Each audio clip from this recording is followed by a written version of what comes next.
K Anilkumar CPM സംസ്ഥാന സമിതി അംഗം നമുക്കൊപ്പമുണ്ട്. അഡ്വക്കേറ്റ് അനിൽകുമാർ, ഉണ്ണികൃഷ്ണൻ പോറ്റി വീണ്ടും ഇടപെടലുകൾക്ക് ശ്രമിച്ചു. 2020-ലും താനിത് എനിക്ക് തരാമെന്നാവശ്യപ്പെട്ട് ബോർഡിനെ സമീപിച്ചു. പക്ഷേ ബോർഡ് അന്ന് വഴങ്ങിക്കൊടുത്തില്ല. യഥാർത്ഥത്തിൽ ഉണ്ണികൃഷ്ണൻ പോറ്റി ഇങ്ങനെ നിരന്തരമായി ശബരിമലയെ ഒരു സാധ്യതയായി ഉപയോഗിച്ചിരുന്നു. പിന്നീട് ശ്രമം അവസാന ഘട്ടത്തിലാണ് അത് പൊളിഞ്ഞു പോയത്. അപ്പോൾ എന്തുകൊണ്ട് ഉണ്ണികൃഷ്ണൻ പോറ്റിയെ തിരിച്ചറിഞ്ഞില്ല എന്ന ചോദ്യത്തിന് ബോർഡ് തന്നെ വിശദീകരിക്കേണ്ടി വരും. അതെ, ഇടതുപക്ഷ ജനാധിപത്യ സർക്കാർ ദേവസ്വം ബോർഡിന്റെ പ്രവർത്തനങ്ങളിൽ ഫലപ്രദമായി എങ്ങനെ ഇടപെടുന്നു, ദേവസ്വം ബോർഡ് എങ്ങനെ കുറ്റമറ്റ രീതിയിൽ മുന്നോട്ട് പോകുന്നു എന്നതിന്റെ തെളിവാണ് ഇപ്പോൾ ഉയർന്നു വന്നിട്ടുള്ള വിവാദം തന്നെ. യഥാർത്ഥ പ്രശ്നം എന്താണ്?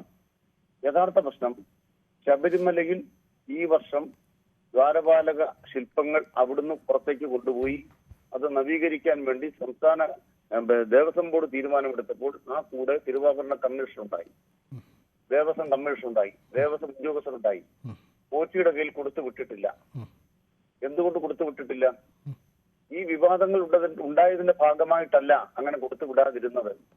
അത് യഥാർത്ഥ ചട്ടപ്രകാരം അങ്ങനെയാണ് ചെയ്യേണ്ടത്. 2019 ഫലപ്രദമായും നിയമപരമായും തന്നെയാണ് അവിടെ പ്രവർത്തിക്കുന്നത്. രണ്ടാമത് 40 കൊല്ലക്കാലത്തേക്ക് സ്മാർട്ട് ക്രിയേഷൻസ് ഗ്യാരണ്ടി തന്നിട്ടുള്ളൊരു കാര്യമാണത് എന്നതും നമ്മൾ കൂട്ടി വായിക്കേണ്ട കാര്യമാണ്. അതുകൊണ്ട് തന്നെ ഏതെങ്കിലും ഒരു മുതലുകൾ അവിടുന്ന് കൊണ്ടുപോയത് തിരികെ കൊണ്ടുവരുമ്പോൾ എന്തെങ്കിലും വ്യത്യാസമുണ്ടെങ്കിൽ അത് ആ നിലയിൽ തന്നെ അവിടെ കൈകാര്യം ചെയ്യാൻ ബാധ്യസ്ഥമാണ് ആ സ്ഥാപനം. അവരതിന് ഗ്യാരണ്ടി നൽകിയിട്ടുണ്ട്. ആ ഗ്യാരണ്ടിയുടെ അടിസ്ഥാനത്തിലാണ് ഇത് പ്രവർത്തിക്കുന്നത്. മൂന്നാമത്തെ പ്രധാനപ്പെട്ട കാര്യം എന്ന് പറയുന്നത്, ആഗോള അയ്യപ്പ സംഗമത്തിന്റെ പ്രധാന തത്വം എന്ന് പറയുന്നത്, ഇതുപോലുള്ള പോറ്റിമാരെ പോലെ ഏതെങ്കിലും തരത്തിൽ ഏതെങ്കിലും താല്പര്യങ്ങളോടെ വരുന്നവർ ഒറ്റക്കൊറ്റയ്ക്ക് അവിടെ വന്ന് ഏതെങ്കിലും കാര്യങ്ങൾ ചെയ്തു പോകേണ്ടതില്ല. അവിടെ നിർവഹിക്കപ്പെടേണ്ട കാര്യങ്ങൾക്ക് വ്യക്തമായ ഒരു ധാരണ ഉണ്ടാകുന്നു. അതനുസരിച്ച് ദേവസ്വം ബോർഡുമായി നേരിട്ട് അവർക്ക് സ്പോൺസർമാർക്ക് ബന്ധപ്പെടാം. ആഗോളതലത്തിൽ അവിടെ അയ്യപ്പന്റെ പേര് പറഞ്ഞ് പിരിവ് നടത്തുന്ന കുറെ വ്യാജ സംഘടനകളുണ്ട്. അവരെയൊക്കെ ഒഴിവാക്കിക്കൊണ്ടാണ് അയ്യപ്പ സംഗമം നടത്തിയത്. അയ്യപ്പ സംഗമത്തിൽ മാസ്റ്റർ പ്ലാൻ വെച്ചു. ആ ശബരിമലയ്ക്ക് ഉന്നതി ഉണ്ടാകാൻ, മേൽഗതി ഉണ്ടാകാൻ പിന്തുണയ്ക്കേണ്ടവർക്കെല്ലാം ഒരു അവസരം തുറന്നു കൊടുത്തുകൊണ്ടാണ് അത് പ്രവർത്തിച്ചത്. അതുകൊണ്ട് ഇത്തരം പോറ്റിമാർ ഇനി അവിടെ വരുമെന്ന് തെറ്റിദ്ധാരണ വേണ്ടതില്ല. നാലാമത്തെ പ്രധാനപ്പെട്ട കാര്യം, 2019 എന്ത് പിശകാണ് സംഭവിച്ചത്? ഞാൻ മനസ്സിലാക്കുന്ന ഒരു കാര്യം, ശ്രീ A. പത്മകുമാർ അധ്യക്ഷനായ ദേവസ്വം ബോർഡിന്റെ ഉത്തരവ് ഞാൻ വായിച്ചു. ആ ഉത്തരവിൽ പറയുന്നത്, അവിടെ നിന്നും ഇത് കൊണ്ടുപോയി തിരികെ കൊണ്ടുവരിക എന്ന കാര്യം നിർവഹിക്കേണ്ടത് ദേവസ്വം തിരുവാഭരണ കമ്മീഷനും ദേവസ്വം കമ്മീഷനും ഉൾപ്പെടെയുള്ള ഉദ്യോഗസ്ഥരുടെ മേൽനോട്ടത്തിലാണ്. തന്ത്രിയുടെ അനുവാദവും ദേവന്റെ അനുജ്ഞയും വാങ്ങി ആചാരപ്രകാരം മാത്രമേ ചെയ്യാൻ പാടുള്ളൂ. ഈ കാര്യങ്ങൾ അവിടെ ലംഘിക്കപ്പെട്ടു എന്നാണ് ഇപ്പൊ മനസ്സിലാക്കുന്നത്.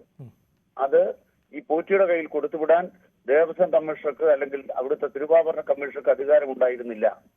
അധികാര ദുർവിനിയോഗം നടത്തി പോറ്റിക്കൊപ്പം നിന്ന് ഈ തെറ്റായ കാര്യങ്ങൾ അവർ ചെയ്തു എന്നുള്ള കാര്യമാണ് ഇപ്പോൾ നമുക്ക് പ്രാഥമികമായി മനസ്സിലാക്കാൻ കഴിയുന്നത്. ഇല്ലെങ്കിൽ അവരുടെ ഭാഗത്തുനിന്നും വിശദീകരണങ്ങൾ ലഭ്യമാകേണ്ടതുണ്ട്. അതിൽ സംസ്ഥാന സർക്കാർ ഫലപ്രദമായ അന്വേഷണം ദേവസ്വം ബോർഡ് വിജിലൻസിനെ കൊണ്ട് നടത്തിക്കുന്നു. അതിൽ ഇപ്പോൾ കേരള ഹൈക്കോടതി സംസ്ഥാനത്തെ ദേവസ്വം ബോർഡിന്റെ വിജിലൻസിനെ വിശ്വാസം ഏൽപ്പിച്ചുകൊണ്ട് കൃത്യമായ അന്വേഷണം നടത്താൻ സഹായകരമായൊരു നിലപാടെടുത്തിരിക്കുന്നു. ഇതുപയോഗിച്ചുകൊണ്ട് ശബരിമലയിൽ കളങ്കിതമായി പ്രവർത്തിക്കുന്ന എല്ലാവരെയും ഒഴിവാക്കുക എന്ന LDF സർക്കാരിന്റെ കൃത്യമായ ഇടപെടൽ പൂർണ്ണമാക്കാനാകും എന്നാണ് ഞങ്ങൾ വിശ്വസിക്കുന്നത്. ശരി, ദയവായി താങ്കൾ ഒന്ന് തുടരുക. അജയ് തറയിൽ കൂടിയുണ്ട്. ശ്രീ അജയ് തറയിൽ, താങ്കൾക്ക് നേരിട്ട് ശബരിമല കാര്യങ്ങൾ അറിയാവുന്ന ആളായതുകൊണ്ട് കൂടി ചോദിക്കുകയാണ്. ശബരിമലയിലെ പ്രിമൈസസിനുള്ളിൽ തന്നെ വെച്ച് വേണം ഈ നിർമ്മാണ പ്രവർത്തനങ്ങൾ നടത്തണം എന്ന വ്യവസ്ഥയില്ല എന്നാണ് ദേവസ്വം പ്രസിഡന്റ് വാദം. മറിച്ച് അതിന് ചില ചട്ടങ്ങളുണ്ട്. ആ ചട്ടങ്ങൾ പാലിച്ച് വേണമെങ്കിൽ പുറത്തേക്ക് കൊണ്ടുപോകാം. കൊടിമരത്തിൽ സ്വർണം പൂശുക അടക്കമുള്ള നടപടിക്രമങ്ങൾ ഈ അടുത്ത കാലത്ത് നടന്നിട്ടുണ്ട്. അതിൻ്റെ ചട്ടങ്ങൾ പാലിച്ച് കൃത്യമായി ചെയ്തിട്ടുണ്ട്. അതുകൊണ്ട് ആ വാദത്തിൽ കഴമ്പില്ല എന്നതാണ്. താങ്കൾ ഈ ദേവസ്വം മാനുവലിൽ ഇക്കാര്യം പരാമർശിച്ചിട്ടുണ്ടോ? താങ്കൾ ഇത് പരിശോധിച്ചിട്ടുള്ള കാര്യമാണോ? അല്ല, ആദ്യം ഞാൻ പറയട്ടെ, ഈ ദേവസ്വം ബോർഡ് 2019-ലും 2025-ലും ഒക്കെ ഇരുന്ന ദേവസ്വം ബോർഡ് ഇത്തരം കാര്യങ്ങൾക്ക് ഇത്തരം പോറ്റിമാരുമായി കൂട്ടുനിന്നുകൊണ്ട് ഇവിടെ സ്പോൺസർമാരിൽ നിന്നും കോടാനുകോടി രൂപ പിരിച്ച് മുക്കിയിരിക്കുന്നു, പിരിച്ച് അടിച്ചിരിക്കുന്നു എന്നതാണ് ഇവിടെ ഏറ്റവും അടിസ്ഥാനപരമായ കാര്യം.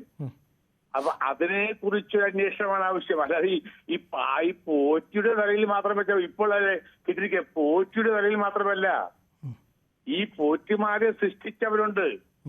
ശബരിമലയിൽ ഒരു കീഴ്ശാന്തിയുടെ പരിചാരകരായിട്ട് വന്ന ഈ ഉണ്ണികൃഷ്ണൻ പോറ്റി ഇത്രയേറെ വളർന്ന് സ്പോൺസർഷിപ്പോടെ വളർന്നത് അവന്റെ സ്പോൺസർഷിപ്പ് അറിയാതെ കൊടുത്തത് 2019 1998 വിജയമല്ലയെ പൊതിഞ്ഞ സ്വർണ്ണപ്പാളികൾ പൊതിഞ്ഞ ആ ദ്വാരപാലകരെ 2019 എന്തിനാണ് ഇവന്റെ കയ്യിൽ കൊടുത്തയച്ചത്? ഇവന്റെ കയ്യിൽ കൊടുത്തയച്ചിട്ട് ഇവൻ വേറെ ദ്വാരപാലകരെ കൊണ്ടുവന്നു, വേറെ പീഠം കൊണ്ടുവന്നു. ആ പീഠം സൂട്ടബിൾ ആകാതെ വന്നപ്പോൾ പഴയ പീഠം തന്നെ വെച്ചു. എന്നിട്ട് രണ്ടാമതുണ്ടാക്കിയ പീഠം എങ്ങോട്ട് പോയി എന്നറിയില്ല. അതെല്ലാം സ്വർണം പൂശി കൊണ്ടുവന്നിരിക്കുന്നതാണ്. സ്വർണം പൂശക എന്ന് പറയുന്നത് സ്വർണം പൊതിഞ്ഞ സ്വർണം പൊട്ടാസ്യം സൈഡ് ലായനിയിട്ട് ഉരുക്കി മാറ്റിയ ശേഷം അവിടെ ഇലക്ട്രോപ്ലേറ്റ് ചെയ്തിരിക്കുകയാണ്. 1 തങ്കം സ്വർണം 1 ഗ്രാം സ്വർണം എന്ന് കേട്ടിട്ടില്ലേ? ആ ഉടായിപ്പാണ് ഇവരോട് ചെയ്തിരിക്കുന്നത്. ശരി, മനസ്സിലായി അജയ് തറയിൽ. എന്തായാലും ഈ വീഴ്ച അവരെ അഡ്മിറ്റ് ചെയ്യുന്നു. ഈ വീഴ്ച ഇപ്പോൾ അൽകുമാർ തന്നെ അതിൽ ചില നടപടിക്രമങ്ങൾ അഡ്മിറ്റ് ചെയ്ത പോയല്ലോ. ഇതിന് വലിയ ദുരൂഹതയുണ്ട്. ഇത് കൊടുത്തു വിട്ടത് ദുരൂഹമാണ്.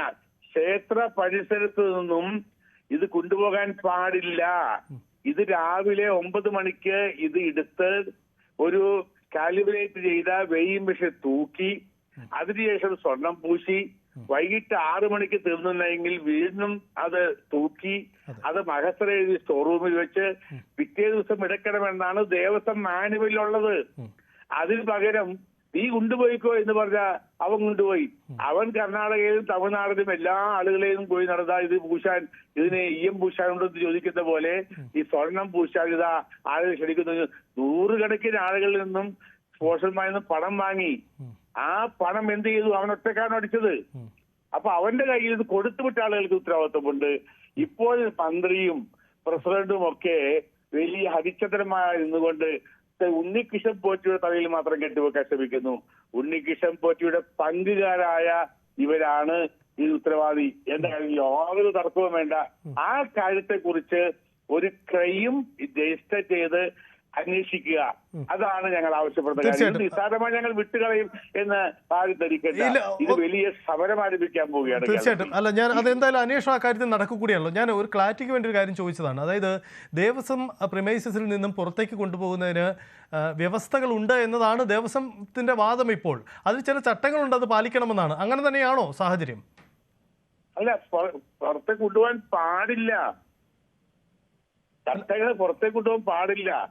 ഈ പെർമിസിൽ കാര്യം ഞാൻ ചോദിക്കട്ടെ, ഇത് 4 കിലോ തൂക്കം കുറഞ്ഞു എന്ന് പറയും. 4 കിലോ സ്വർണ്ണം അല്ല ഞാൻ പറയട്ടെ, എന്താ കഴിക്കുന്നത്? അപ്പൊ ഈ പെർമിസിൽ വെച്ച് തന്നെ കാലിബ്രേറ്റഡ് ആയ വെയിങ് മെഷീൻ തൂക്കണമെന്നാ പറഞ്ഞിരിക്കുന്നേ. അത് ചെയ്തിട്ടുണ്ടോ? ശ്രീ അൽകുമാർ തന്നെയുണ്ട്. ശ്രീ അൽകുമാർ, അങ്ങനെയാണോ? താങ്കൾ പഠിച്ചിട്ടുണ്ടോ ഈ കാര്യം? ഇതിൽ ആവശ്യമെങ്കിൽ പുറത്തേക്ക് കൊണ്ടുപോകാം, അതാണ് ദേവസ്വം പ്രസിഡന്റ് വാദം. അത് തന്നെയാണോ? താങ്കൾ മനസ്സിലാക്കിയിട്ടുണ്ടോ ഈ കാര്യം? ശ്രീ അൽകുമാർ. യെസ്, അൽകുമാറുമായിട്ട് ടെലിഫോൺ ബന്ധം തടസ്സപ്പെട്ടില്ല. ശ്രീ അജയ് തറയിൽ, ഇത് ദേവസ്വം മാനുവലിൽ പറഞ്ഞിട്ടുള്ളതാണല്ലോ, എല്ലാ കാര്യങ്ങൾക്കും ഒരു വ്യവസ്ഥ ഉണ്ടാവണമല്ലോ. മറിച്ച് ഇപ്പോൾ ഹൈക്കോടതിയുടെ നേരിട്ടുള്ള നിയന്ത്രണത്തിലാണ് ശബരിമലയിലെ എല്ലാ പ്രവർത്തനങ്ങളും. അപ്പോൾ കോടതിയെ അറിയിച്ചിട്ട് തന്ത്രിയെ അറിയിച്ചിട്ടുണ്ട്. സ്വാഭാവികമായി ആവശ്യമെങ്കിൽ അത് പുറത്തേക്ക് കൊണ്ടുപോയി ചില അറ്റകുറ്റപ്പണികൾ നടത്തണമെങ്കിൽ നടത്താവുന്നതല്ലേ? അതിന് വ്യവസ്ഥയില്ലേ? അല്ല, ഇതൊന്നും